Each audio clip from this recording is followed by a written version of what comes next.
Hi everyone, today I'll be talking about the Supreme Court case United States versus Gonzalez Lopez. I'll explain what happened in this case, why it was so important, and how it connects to the right to an attorney. I'll also compare private attorneys and appointed attorneys before sharing my opinion on this specific case. So, what happened? It was obviously United States versus Gonzalez Lopez in 2006, more specifically decided June 26, 2006. This case was about a man named, well, using the case name Gonzalez Lopez. He wanted a private attorney to represent him during his criminal case, but the trial judge did not allow that attorney to take part in the trial.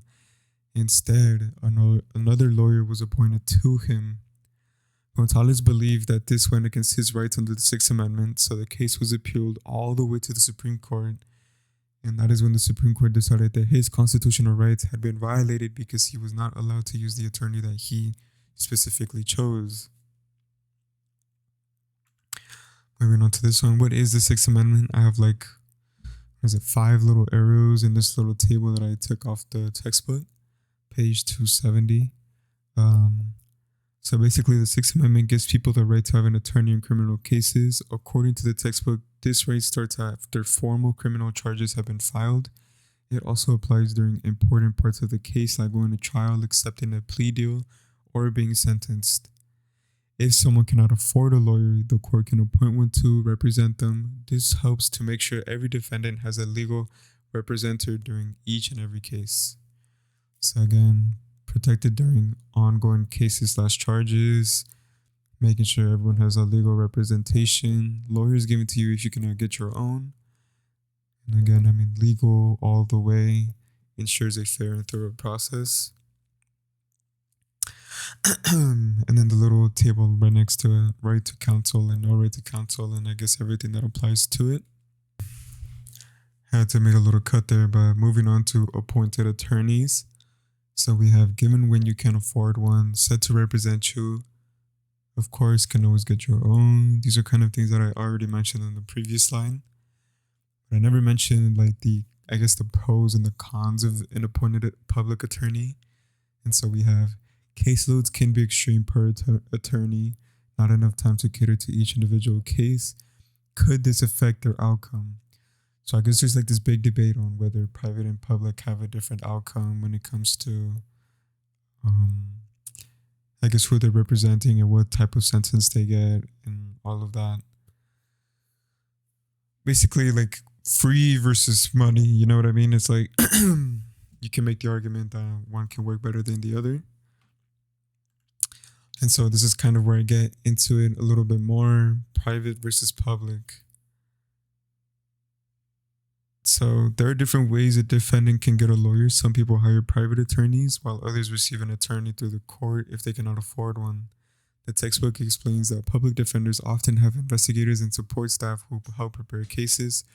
However, they also have a large caseload, which I pointed out in this other one, but which means that they may not always have as much time for each client. Private attorneys usually have more time to meet with their clients and focus on one case at a time.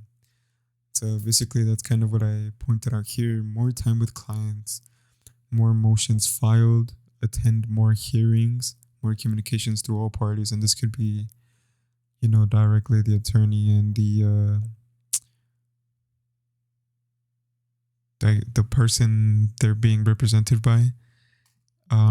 Or the person and their family, the list goes on, in exchange for the public, available for all different parties involved. So like we said, that they have the investigators plus the support staff. And so with that, it's everything's very separated, you know what I mean? There's not much of a connection when you have multiple people going back and forth to the same things rather than just having a one-on-one. This person is working on these things for you as opposed to 3 people working on the same thing for you, you know what I mean? I guess maybe people could make the argument that there's just a lack of communication there. All in all, I believe it's still effective. And so here were my thoughts. Well, I guess before this, I'll include some of the research findings that I got together from page 27. So, one part of the textbook I found interesting was the research comparing private attorneys and appointed attorneys. It says that private attorneys often spend more time with clients and may file more motions. Again, what everything that I just said. But even with these differences, these two differences that I listed, there was almost little to no difference in convictions, dismissals, or sentences. This shows that appointed attorneys can still provide good and legal representation. So again, what I said, still effective. All in all, it's not like a left and right or like a right and wrong type of thing. So my opinion on this, reading these three first, I guess I agree with the Supreme Court. Defendants under current ongoing charges should keep their right to choose an attorney. I mean, whether they want a public one or their own, should be up to them. And I feel like instead of focusing on all of these little things and nitpicking, I feel like we should improve public defense rather than limit it. You know what I mean? But in my opinion, I think that the Supreme Court made the right choice in this case, even though the research shows that private versus appointed attorneys often get similar results. I still think people should be able to choose their own attorney if they have the money to do so. Being comfortable with your lawyer and trusting them can make all the difference during a criminal case. Like I said before, or this one, they get more time catered to them rather than having a whole bunch of parties in it at once. Oops. So I guess being comfortable with your lawyer and trusting them can make a difference during a criminal case. At the same time, I also think appointed attorneys are very important because they make sure people who cannot afford one still have someone to represent them. And like I said, I mean, in the end, I feel like we should be improving our public defense as a whole rather than limit it. I mean, I know it's very case dependent when it comes to these type of things and many limitations. I mean, there's only so many public defenders you can really have, supporting each and every case. I mean, with tons and tons of charges going on all at once. I mean, it's not much you can really do. But in the end, I think we should all really be focused on everyone having a fair chance. And yeah, I mean, these are my references just using the textbook. Thank you for listening.